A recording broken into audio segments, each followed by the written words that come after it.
Massachusetts. Okay, nice. It's first time. It's first time in your life. Welcome. Um, I just wanted to vent a little bit about a relationship I was in just recently. Well, it's not for venting, love. This is for questions. Okay, so does your venting end with a question? Oh, okay. Yes. Okay. I have a question then. Okay. It's venting, it's talking, it's questions. Okay. So I was with this guy for 2 year and a half until last week. Very jealous, controlling, accusatory, insulting. So we met up at the gym, and then last week Tuesday, I went to the gym at 4 a.m. and I tried to call him because it's a call we get every single day. We talk to each other. He didn't pick up the phone, so I got worried. I got to the gym. He showed up out of nowhere and beside my door. It was so dark and I was scared. I was like, "What the hell are you doing here? You told me you were home." So then he just switched it up and turned it into like, "Why you weren't happy to see me? It looks like you were about to meet up with another man." I said, "No, that's not true. I was here just to work out because I come to work out every morning," because he had recently switched the gyms. So then after that, I went and tried to talk to him. We talked and everything seemed to be fine. We were at the restaurant, talking to his family, hanging out. Then when I was about to leave, because my birthday's Saturday, and we were planning for my birthday and everything, when I was about to leave and I wanted to give him a hug, he gave me a handshake and he said, "You're no longer my girlfriend. You are friends with benefits." So my question to you is, why did why did he say that his friends with benefits after we had a great day Friday, Saturday, whatever the thing happened at the parking lot was last Tuesday, but this past Friday and Saturday we were fine. Well, at least I thought we were fine because he took me out to eat. We are hanging out with his family, had dinner, and all of a sudden he was like, "You just friends with benefits." What happened at the parking lot again? Um, I go to the gym 4 days a week, 4 a.m.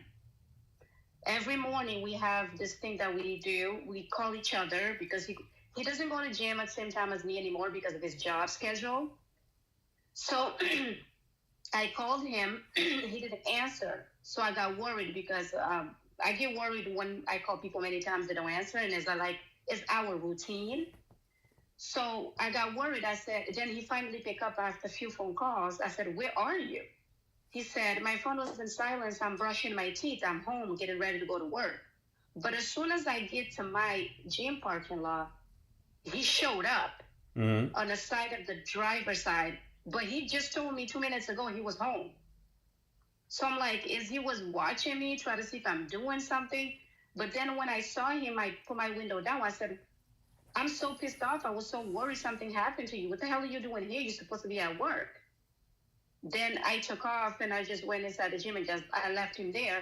So now he believes the reason why I acted like that is not because I was mad about the phone call he didn't pick up and because he lied to me that he was home. He said it's because I was meeting up someone there, which is a lie because there was no one. He knows I don't know no one in that area because it's a new gym. And he's been doing it to me for 2 years and a half, like accusing me of cheating without the proof. But what's hurting me the most is the fact that he treated me nicely on Friday, Saturday. And then on Saturday before I left, he said, "Shake my hand, don't hug me because you're my friend with benefits." Okay. How long have y'all been together? 2 years and a half. 2.5 years? Yes, and I be dealing with his accusation and cheating. He would not want me to talk to no man at the gym or anywhere as long as a man. It's like, don't talk to the man. That's disrespectful. And I said, "I'm just a nice person. I'm very friendly and bubbly." And he said, "No, that's excuse for you to speak to a man." And I'm like, that's ridiculous. When he has made accusations against you for cheating, what has been his reasoning? Me talking to someone that simply said good morning at the gym, literally. Okay. Did you talk to any men via text? No, never. My phone, he knew my password. I would share location with him. I have two children. He has two children from our previous relationship. Okay. My youngest is 4 years old. I have no time, and I'm an accountant. I'm always home. I work from home. I don't go anywhere. Everywhere I'm at, he knows where I'm at Okay. because Has I share location with him. has he been cheated on in the past, to your knowledge? Him? Yeah. Yes, he have from his two baby mama. Yes, Both of them cheated. both of them cheated on him. Yes. Okay. Yeah. Yeah. He's just projecting that onto you, assuming that you haven't given him any real reason to Mm-hmm. suspect you. Um, yeah, him popping up on you at the gym unannounced was him trying to keep eyes on you. And your read is Mm-hmm. accurate. Once you got annoyed that he came up on you unannounced, he took that as evidence that you were up to no good. Yes, because he said, I don't need no proof. Your actions was the proof. I said, that's ridiculous. Like, it's not like your ex that you caught her actually in bed with someone, and the other one you caught her emailing her boss. You haven't found any proof towards me. And there's no proof because I don't do anything. I'm very transparent with him. I've been transparent with him. I've been putting up with a lot of shit from him. Sorry, I don't know if I'm supposed to use that word. But I put up with a lot from him. And Right. from the beginning, I knew he was one of those type of guys. Like, he was too jealous. He was even jealous of his own brother because he said, oh, my relationship with his brother is just too close. You need to delete his phone number. You can't come to my house when I'm not there. Question for you. Why are you dealing with someone who is constantly making accusations against you? I don't know, but I just called the therapy today. I'm going to have a session today, 6 o'clock p.m., because I'm trying to figure out how to forget this because I just want to focus on my kids and on myself. But it's because I'm a very caring person. I saw similarities from our childhood. I guess I connected with him in that way. And it's given me, I'm having a hard time functioning because I keep thinking about the good times, but also there were more bad times than good times. I am very self-aware of it. It's just I'm having a hard time like letting go. And also because it just happened literally this weekend. No, it's happened a lot. No, I'm saying like the friends with benefits is what hurt me the most. Right. But if someone is constantly making accusations against you for cheating, then you're basically setting yourself up to where it's like he has to leave you because you're unwilling to leave him. Correct. He thought out like his thing is like every time he did something to me, I was always there. And that's why he had that idea like it doesn't matter what I do to her, I'm gonna continue to disrespect her. She's always gonna be there. Yeah, but the biggest problem here isn't his behavior, it is your willingness to tolerate it. Correct. I agree. I tolerate a lot. Mm-hmm. I just didn't like that whole benefit thing because I feel used. Because I've been there for him emotionally, supporting him with everything, and then he just guarded me just like that. How old are you two? It just hurts. What is it? How old are you two? I'm 42. I'm going to be 42 on Saturday. He just turned 41. All right. I've never been in a situation like this in my life. My relationship always has been 10 years, 13 years, but never with anyone that controlled me like he controlled me. I couldn't even wear certain clothes. I'm like, I'm from the islands. This is how we dress. If I were a betting man, I would say that those relationships, even though they lasted long periods of time, they were not good relationships. No, he was not good for me. I saw it, but I don't know what was keeping me there because the abuse was very clear. Right. What's keeping you Yes. there is you're used to relationships that have some degree of toxicity. Yes, it's very toxic. And the relationships you've been in, were you the one who was done wrong? What was that? In the relationships that you've been in, were you the one who was done wrong? No, the relationship I was in, it was a couple cheating. The other one was a mutual. The last one was the father of my kids. I have 2 kids with him.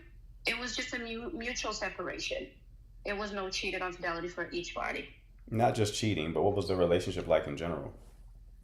It was good, but it was just like disagreement when it comes to children, raising children, values, religion, financial. That's the reason why we were not able to stay together. But we have good relationship that we can co-parent with our kids very well. Okay. And how long did that relationship last? 14 years. 14 years. Okay. I was married to him. Okay. We were And married. y'all had incompatibilities around children and finances? No, the problem was like he would put work first and not us. Like if my children, at one point my children needed surgery and he wasn't there, he said he had to work. So that to me is just kind of crazy. Not being there for your kid, but you put work first when you have a lot of vacation. It was little things like that. Not little because it's not little. It's our kid. It needed us. But it was situations like that when he didn't show up for his family, but would always put work first. Mm-hmm. Okay. That sounds like Jennifer Lopez. Who said that? Oh, golf stick. I don't think so. I think y'all just share culture. Anyway, so yeah, this is something that you. So why do you feel like what do you like about the guy who you're currently with? What I like about him, at first it was his personality. I think he lied to me about things that he liked to do because he wanted to match what I like reading a book, have peace and quiet. I like camping. I like doing things that bring me peace. And I think he said he liked the same thing because he wanted to get with me. But then I found out later that he didn't like to read. I never saw him read a book. Right. How long ago did so before this guy you were married? Yes, How long ago? How long has it been since you were divorced? close to 4 years. Okay, close to 4 years. And you've been with this. Almost 4 years, And yeah. you've been with this guy So for how? 2 years separated, 2 years I met him. After 2 years being separated. After 2 years of being separated, what happened? I said after 2 years being separated, that's when I met this one, current one. Okay. Okay. When you were separated from your husband, were y'all still living together? No, So you moved out the moment you got separated? no, I kept the house. He moved out. He moved out. So he moved out as soon as y'all We got had the house separated? together. He moved out as soon as you got separated? Yes, he went his separate way, and I kept the house for the kids Okay. because I'm the one that takes care of the kids. How He soon works more than I work. how soon did you start dating after y'all separated? 2 years. Okay. So you waited 2 years to date. Yes, after 2 years, that's when I met the current one that's treating me like shit. And you've been with him for 3 years. 2 years now, in a few months. How long did y'all date before y'all got into a committed relationship? 6 months.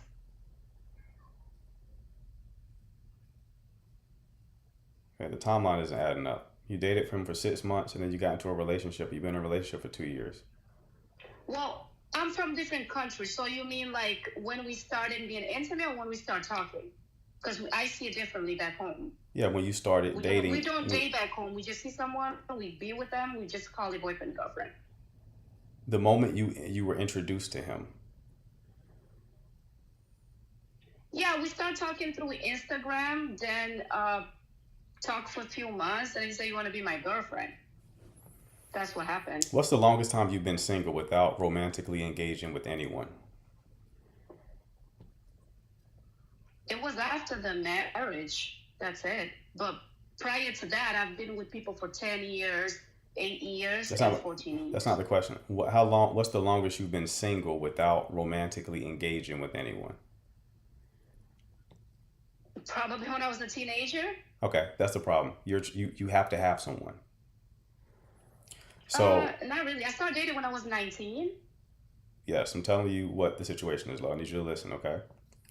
Okay. You have to have somebody romantically. That's why you don't have a long timeline with being single at all. So Okay. you have long relationships, and that's great, but you're moving from person to person. At first, when you were talking, I was like, okay, she's probably been in a couple of toxic relationships. And it's like, well, you haven't been in toxic relationships. So then No. that's not the problem. The problem is you have to have someone. You have to have someone. Yeah, I guess you're right. Right. And but when you have to have so when you basically need a romantic partner. But here's the Okay. problem. When you need someone, that makes finding someone urgent. There's a lot of urgency Sure. around finding someone. And urgency is the mother of bad decisions.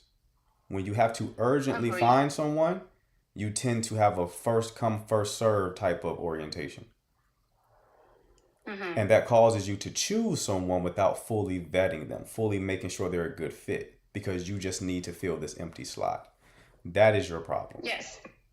Yes. I think also, I've had friends told me before, uh, maybe it's because of my relationship with my parents. I'm not sure. I'm still doing therapy. It I'm still doesn't learning matter. That's myself. the I don't really care about all that kind of stuff.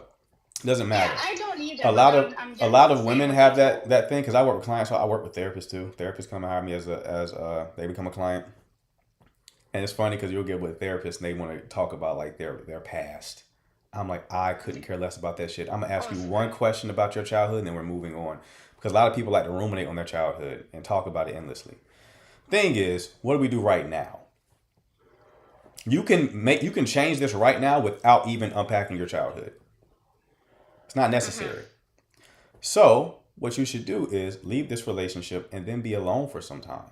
Find out who you are outside of having any romantic connection. Yes, I already left. I blocked him and I called therapy to help me. Okay. Okay, well, I need you to hear me though, because I promise you your therapist is Yes. not going to give you this advice. Okay. Um, Stay by yourself for some time and then get to know yourself. Okay? Sure. Stay by yourself for some time and get to know yourself and know who you are. What is your identity when you don't have a romantic connection? When Correct. you actually can tolerate being alone and more importantly, learn to enjoy it, when you do start dating again, you'll come from a much more powerful place. You'll be able to choose someone who actually can show up in a relationship the way that you would need him to. Okay? I agree. If you keep doing things how you're doing it, you're going to keep trying to quickly find someone and then they're not going to be a good fit, and that's how you keep putting yourself in these type of situations where the person you're with isn't a great fit, which then ultimately ends up with you just being in a bad situation like you are now. Him telling you that this is a friends with benefit situation. He's not Yes, I telling you. agree. He's not telling you that because that's an authentic representation of how he feels. He's trying to hurt you because right now he's hurt because in his world, Mm-hmm. he believes that you are being unfaithful. Yes, I know he created his own story. There's no way that I can convince him because the story he already made up in his mind is no one can undo that story. So Right. I Right. agree. All right, love. Well, I wish you the best, though. Okay. Thank you so much. It's nice meeting you. Likewise, love. Take care. Bye. All right, people. If you want your 1 hour coaching call where I can help you get clarity on your situation, like think about that. This woman's 42. Seems like a sweetheart. Do wish her the best. This woman is 42. That's 40 something years. She's lived this same pattern. I work with clients all the time where it's like they're in the exact same situation. They're in a pattern that has persisted for years, if not decades. And they have no awareness of what they're doing wrong or how they're showing up. Until you solve the problem, it won't solve itself. Until you solve it, you're going to continue playing out the same cycle. So if you want help with that, if you want to make sure that you don't wind up in that situation, that you can finally choose a different path to go down, you should DM me the word coach. I'll ask you about your situation. If I can help you, I will send you a link to book your call. Okay? All right. JM Sweet, what's going on? Hello. Hi. What's going on is, I guess I have a question about how do I deal with an avoidant. I've been dating a gentleman for over 3 years, and he just recently asked for some space due to his dog passing away. So I'm trying to figure out how to navigate through that because I work through my problems instead of shutting down. Mm-hmm. But I guess the issue that also I have is that he moved to away about a year ago to help his parents build a house. His parents bought land 4 hours away, so he moved up there to help them build a house. And in that time frame, he comes back and visits, and I go up there and visit. But then his dog passed away, and now he's just kind of like shutting me out as I just don't know how to handle it, or should I give him the space and see if he comes back? Because he offered to do, let's do weekly check-ins. So he wants to do Mondays, weekly check-ins just to see how everything's going so he can get his mind right. And he asked me for patience, but I'm just not used to dealing with someone like that. Gotcha. Okay. How long have y'all been together? 3 years. So Okay. we met in April of 23, and now we're 26. Okay. And how did y'all meet? Met through a mutual friend. Okay. So y'all been in a relationship for 3 years. Yes. And then his dog passed, and then he asked for space? Yes. Okay. But he said that he wants to do weekly check-ins. Yes, because I told him, I said, do you not want to talk for like a month, or do you still want to text? And he was like, if you text daily, I know I'm not going to respond. Let's do weekly. And this Monday, the 29th, will be the first Monday. So this happened on the 19th. Okay. That I'll be doing my weekly check-in. Has he ever created space before? No. Okay. Okay. Well, the way to play this is going to be, he seems to have a bit moderate capacity. So like people, when they hear the word avoidant, they get triggered because a lot of people have bad experiences. I completely understand it.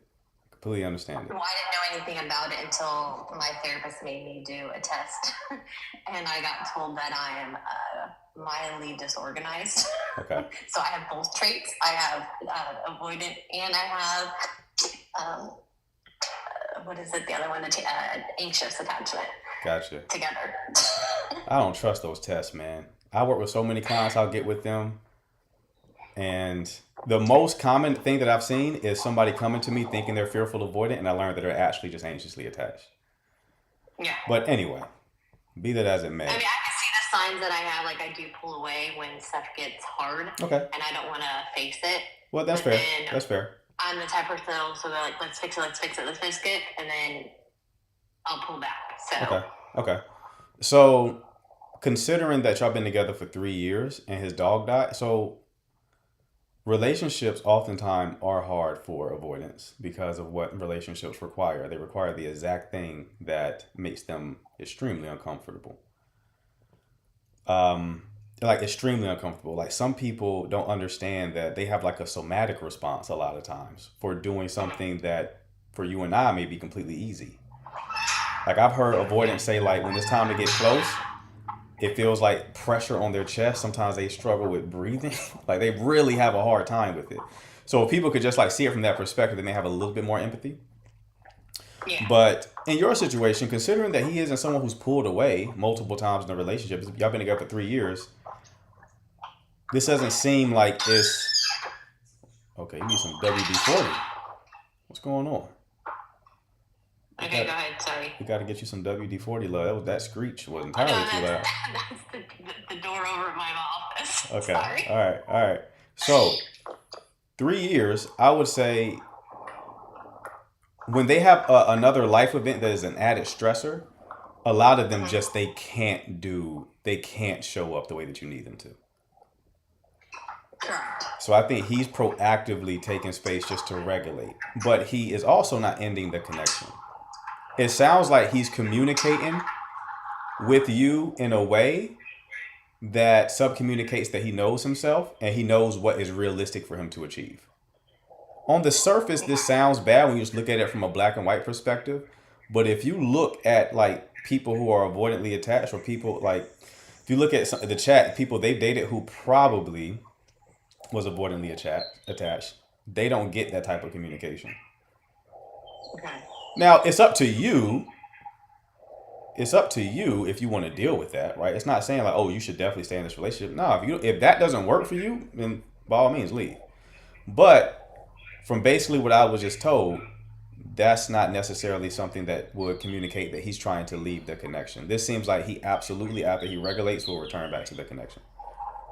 Yeah, and that's what I'm hoping. It's only because we started having issues with when the family's house, I guess, fell. So like they were building it, and then they had a subcontractor come out and add siding to the house, and they ruined the whole siding. So now they're like trying to get the insurance information from the subcontractor, and they're not providing that information. So that stress came, and then he was out of town for work, and then his dog passed away. And then me, I guess I was just the easiest one to kind of push away. Right. Compared to he lives with his parents and he lives with his son up there 4 hours away.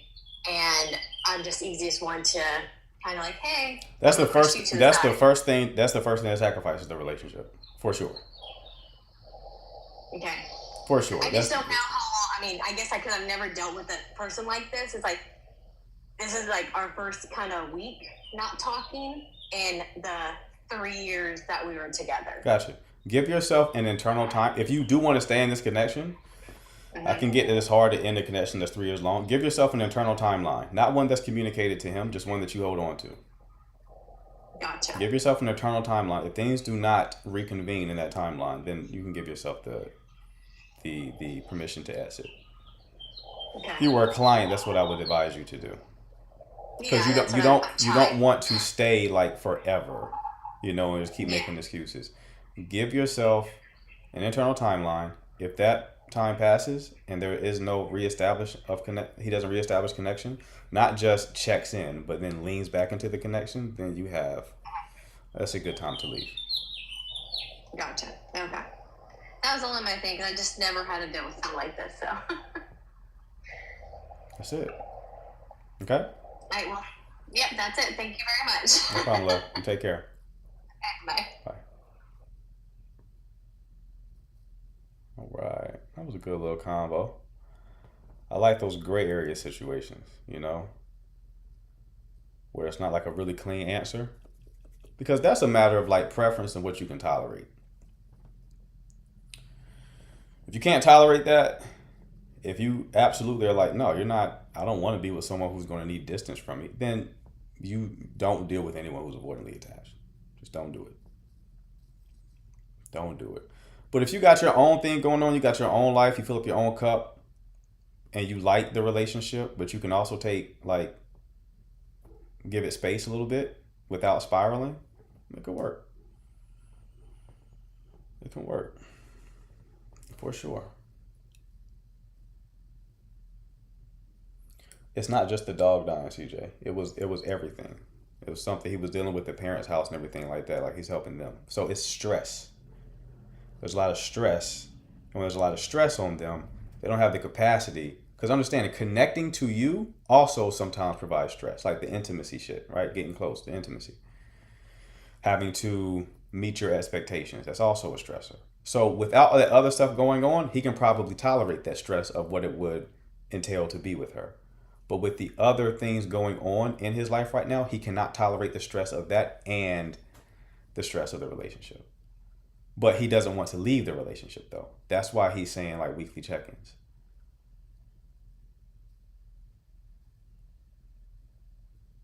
But why won't he want to be away from the person he loves? You don't understand avoidant attachment, love. That's not how it works. They're only avoidant with people that they love. It's the only people that they're avoidant with, people who are emotionally significant to them. So them being avoidant is not a reflection of like how much they care about you. That's a misconception. Doesn't make sense to us who aren't that way. It's like completely backwards logic, but to them, that's how they're wired. So either take it or leave it. A lot of people want to stay in the just sounds like excuses because it's not your situation, love. It's not your situation. I need y'all to work on your theory of mind, seeing things from other people's perspectives. A lot of y'all only are in your head and you can't imagine another person's experience. It's completely different. To an avoidant person, anxious people don't make sense. Why do you need all this reassurance? Why do you need all this constant communication? Well, I need to make sure you love me. Sounds like excuses to me, right? They can say the same thing about an anxiously attached person. They're both insecure attachments. That's why they call it insecure attachment, meaning they aren't good ways to show up in a relationship.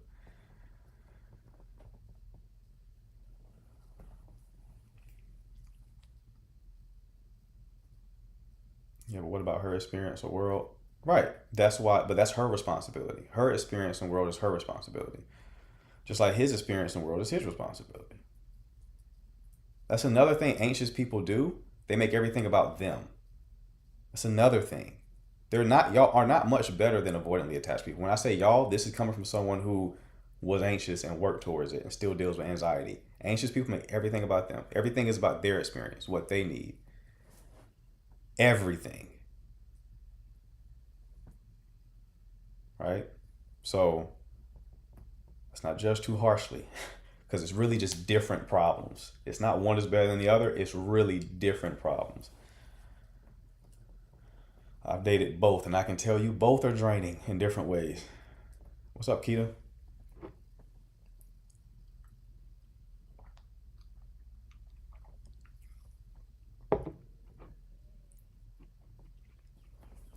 All right, people, questions. I think I slightly have an anxious attachment. That's fine, love. You can definitely work with that. You can definitely work with that. But I would not advise getting with an avoidant if you are anxiously attached.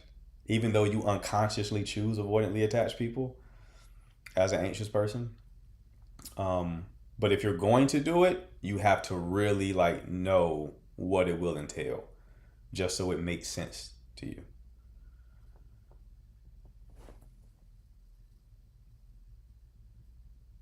Wow, must be draining to him, but no date for a month got me spiraling. Yeah, that's another thing. Like, there's a video on my bio for all you anxious attachers.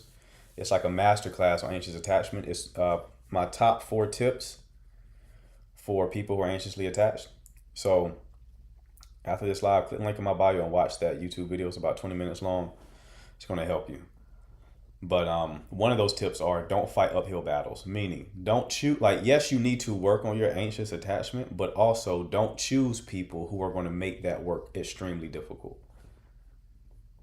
Don't choose someone that's going to cause you to have to regulate 24/7. You're like you're just spiraling all day, every day. Like, don't choose people that's going to make that super hard for you. Because once you do start to move to earn secure, you become great lovers.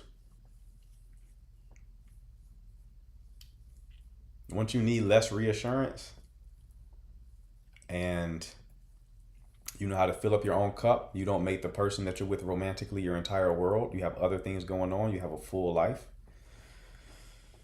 You'll be in a much better position. Did I miss part of the discussion where you gave ideas to resolve anxiety? No, in that call, I didn't talk to her about resolving her anxiety at all. She's fearful avoidance, so she has both issues. She's probably taking her own distance in that relationship if she's fearful avoidant. But that wasn't her problem. That's why I didn't go down that route. I feel like I've always been anxious attachment and recently have changed to avoidant. That's not how it works. It's a nervous system response. You don't just change. You probably have adapted strategies. A lot of anxious people, after they've gotten hurt, they start to adopt the strategy of being avoidant, meaning they'll prevent closeness, but their motivation for preventing closeness is different from an avoidantly attached person. An anxious person who prevents closeness is more so avoiding getting hurt. An avoidant is avoiding expectations and losing their independence. And the shame that they feel around potentially letting you down. They feel a lot of shame about that. Avoidants have a lot of shame because they know they've hurt people and they didn't intend to. Again, they only get avoidant with people who they feel are emotionally significant, people they care about. They don't want to leave, they just don't know how to stay. And then they see the pain that it causes you and they feel a lot of shame around it.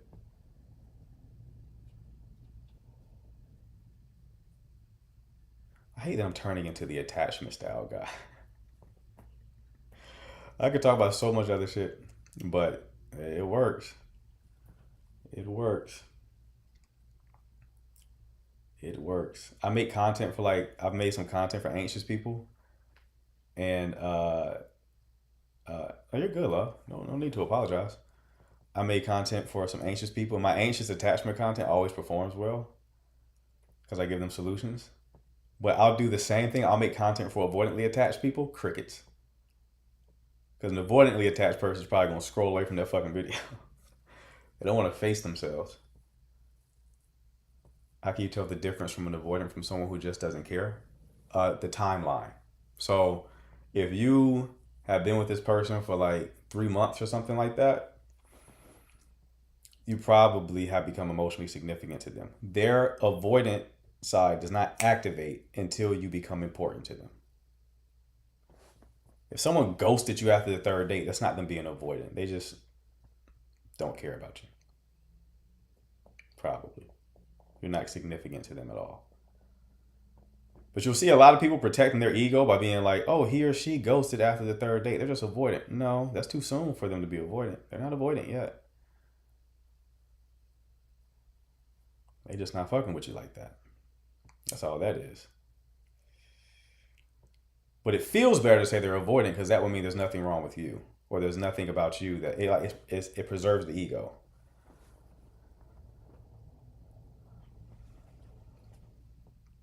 We watch in secret. No, some avoidants do want to do work. Don't get me wrong. I just mean at scale, like I can make a video for anxious people and it will go viral. That same thing ain't happening with an avoidant video. Unless I'm talking negatively about avoidance and then anxious people are commenting on the video. Avoidantly attached people, a lot of them don't think like anything is wrong either. Anything less than a month is not an attachment issue. Agreed. Same thing goes for anxious people too. To a lesser degree. But it's definitely true with avoidantly attached people. And you talk to some avoidants, they're like, why do you got, like, y'all are weird. Why do y'all got to talk so much?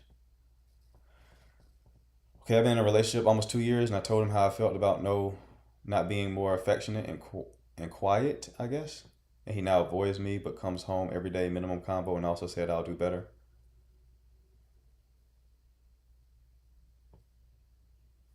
Yeah. He feels like he's dropping the ball, and then the expectations that you have of him, he doesn't feel like he can meet. It gives him anxiety. So he's shutting down. That's all that's happening.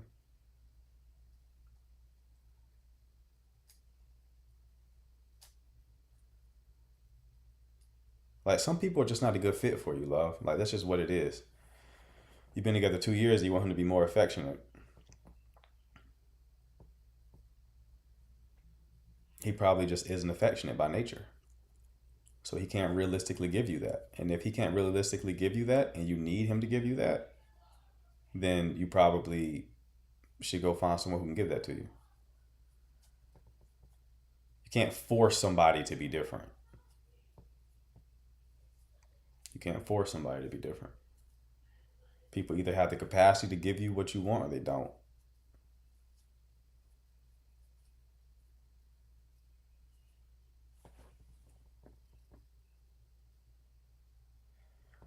Yes, you have to face yourself to know how to become secure, and avoidance don't want to do that. I agree, Danny. But yeah, for sure. For sure. There's not a lot of self-reflection that happens with them. They like kind of keep themselves busy. That's why a lot of them are like intellectually stimulating and oftentimes successful, because they stay busy to distract themselves from the shame and all the work they need to do. Maybe he shows affection differently from what she expects. Sure. You'll find a lot of avoidantly attached people, the way that they show love for you is by acts of service. Two things. Avoidance people like to show love. Their love language is typically acts of service. And that's how they show love to you a lot of the time. The attachment styles align with love languages. So they love through acts of service. A lot of anxious people don't care about acts of service.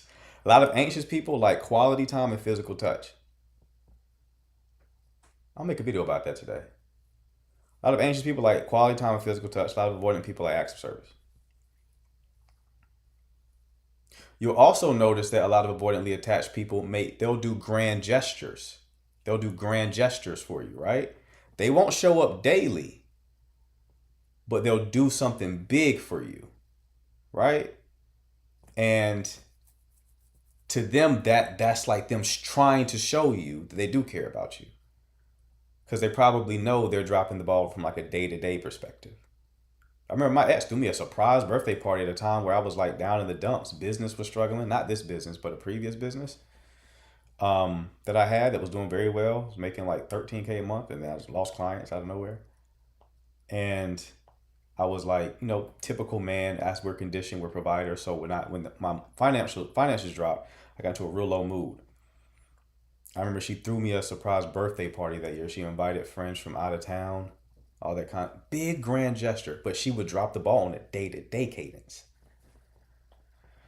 But here's the thing, that doesn't work with anxiously attached people, because the last thing that we have recency bias. So that's a good video too. Maz, please give me the timeline for this rant I'm doing. Because anxiously attached people have recency bias, meaning the thing that most recently occurred is how we feel about the entire relationship. So you can have a good 2 weeks and then have a point of friction or lack of communication, and now you're hyper fixated on that. So imagine from their perspective, like, I just did this big thing for you. Imagine my ex, if like she threw me a surprise birthday party, invested a lot of money into a lot of planning, right? Coordinating things while working a full-time job, while being in school. And then 2 weeks later, this didn't happen, by the way, but let's just say hypothetically, 2 weeks later, I'm complaining about a lack of communication. Just imagine how that would feel from that person's perspective. We're not talking about the objective reality. From that person's perspective, they're going to be like, nothing I do is enough. That's how they're going to feel. That's why there's like inherent incompatibilities between anxious people and avoidant people, because there's different expectations.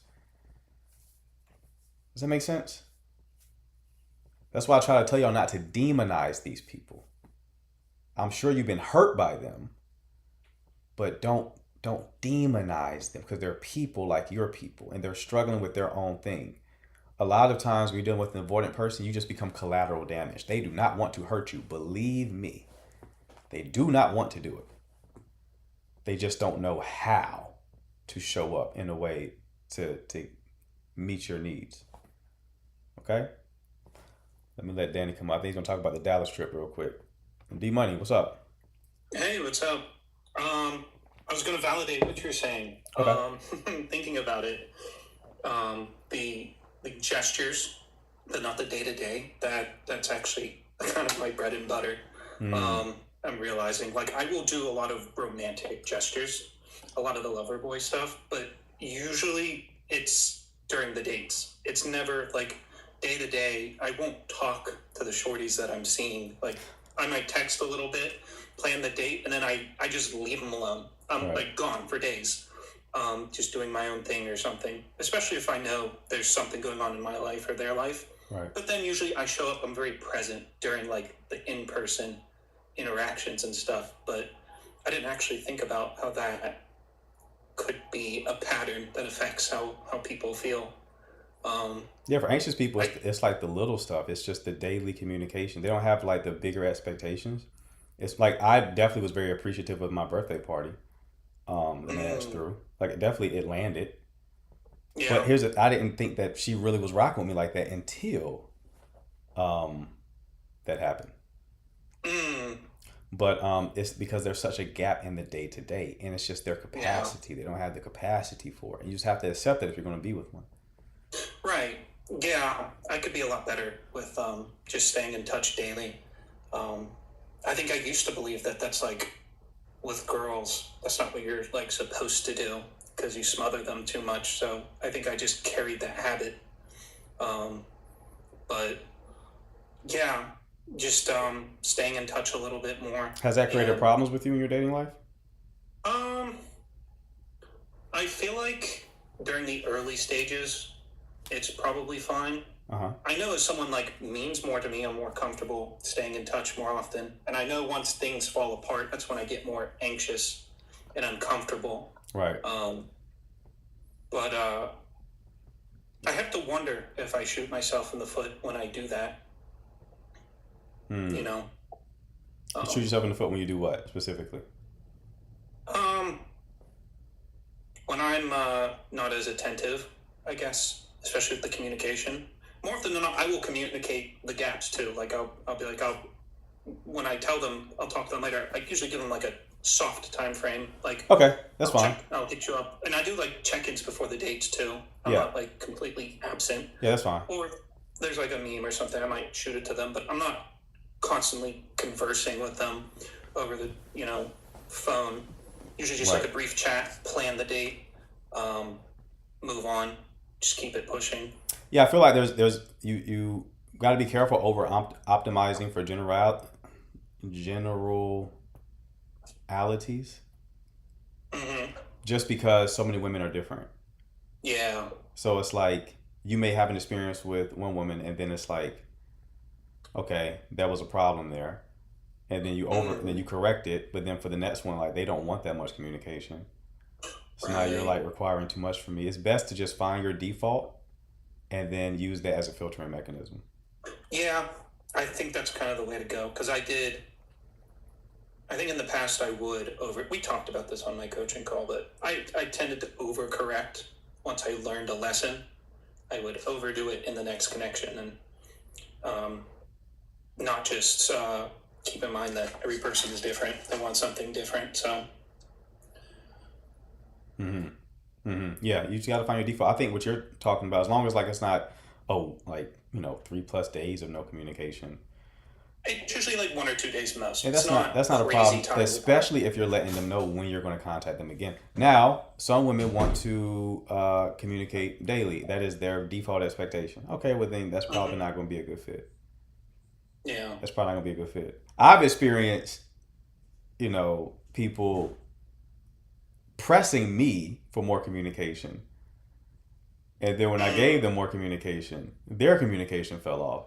And then when I'm like, what's going on with your communication? They're like, I can't communicate like that. What the fuck? So you got to even build in like that variability with it as well, which, you've discussed that's just a textbook intimacy issue. Yeah. But yeah, you got to, like, there are things to change, but then once you optimize to enough, it's like, look, right here is this is my pocket. I'm going to operate this way. If a person ain't rocking with it, then that just means we're not a good fit. Right. Yeah. And maybe it's because of the TISM. Sometimes just some communication on what they want can help. I know for the one person I told you about, she actually asked for more check-ins, like in the morning and in the evening, before she ended up just discarding. Mm-hmm. But sometimes just little nudges like that, I can make the adjustment. I don't mind it. Mm-hmm. I just don't think about it in the moment. Right. I'm not a mind reader, so Right. I don't always know what exactly someone wants unless they communicate it. Exactly.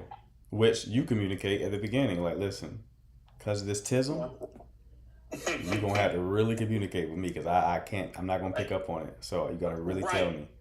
Yeah, like a soft example is like if I was servicing at church, like I might tell them I'll hit you up after church or something like that.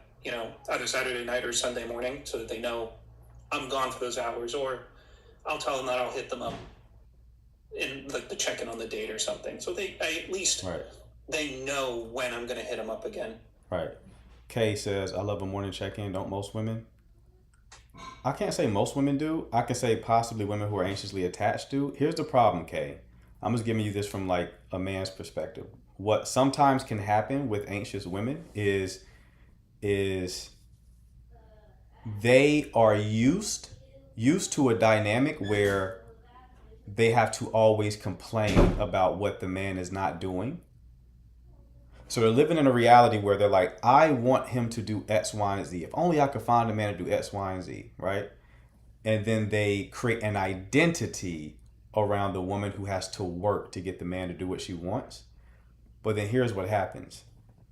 They may find a man who does exactly that, and they no longer want the connection. Yeah. Because Yeah, it's too peaceful. And they need that anxiety. They'll interpret peace as boring. Now, they won't be conscious of this. This is not something they're conscious of. They'll rationalize it. They'll find another justification as to why it's not working for them. But that happens all the time. That happens all the time. You got to think about it. There are men out there who actually would show up in a healthy way. A lot of these anxious women never find these men. Why? Because they filter them out. They filter them out and sabotage the connection because they're used to playing out the story of being the one who has to complain about what they're not getting. And they unconsciously keep playing that story out. Even though they're complaining about it verbally, what they're not getting, they unconsciously keep playing out the story as the one who is not getting what they want. Because anxiously attached people believe they have to earn love. That's a belief.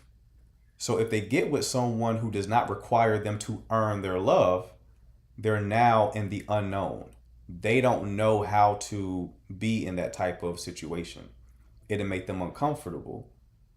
They don't know what role to play there. They're used to their role. They're used to playing the role of like, I'm not getting what I want, now I'm going to complain about it. They're not used to playing the role of, oh, this person's giving me what I want. So it's new territory. We prefer a known hell than an unknown heaven, right? So they'll find a reason to leave that connection and then continue playing out the same story that they've been playing out their whole lives. You have to ask yourself, what story are you in? I guarantee you, if you're finding yourself in the same situation over and over and over again, you're playing a big part of that. There's a lot of variability out there. There's a lot of different people to choose from. If you are experiencing the same situation over and over and over again, on some level, you're choosing it. Because just there should be some times where you just randomly chose somebody different and then had a different experience. But if you just keep having the same one over and over again, everyone keeps cheating on you, everybody keeps doing this, everybody keeps not communicating, you are playing into that unconsciously. And you got to figure it out. If you need help figuring it out, you should book a 1-hour coaching call so I can let you know what's going on and how to solve it.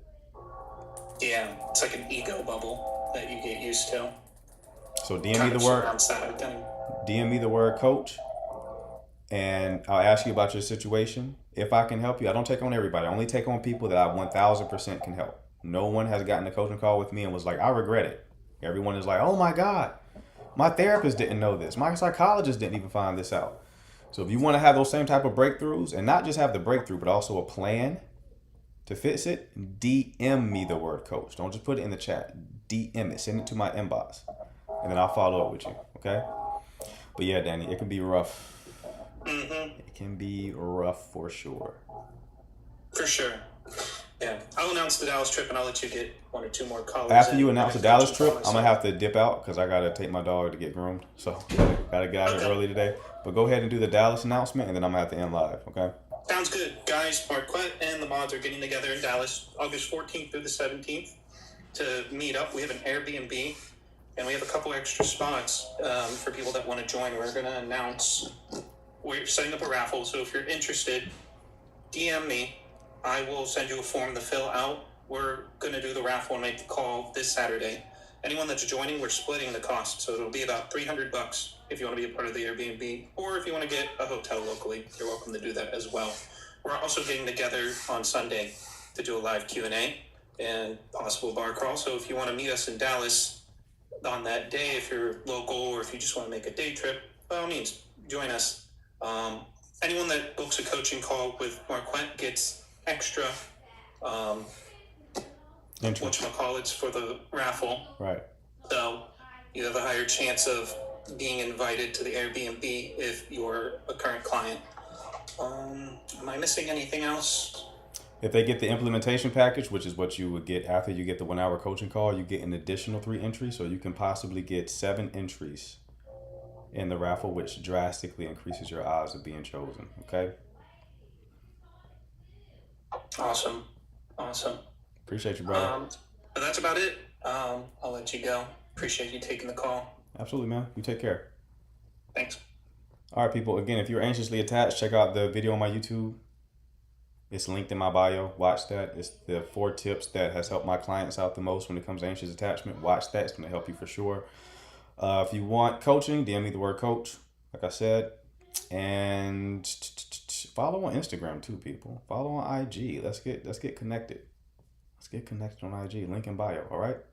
I'll be live again tonight at 9 p.m. Eastern time tonight. So I'll see you all then. All right. Appreciate the mods. Appreciate the chat. Y'all take care.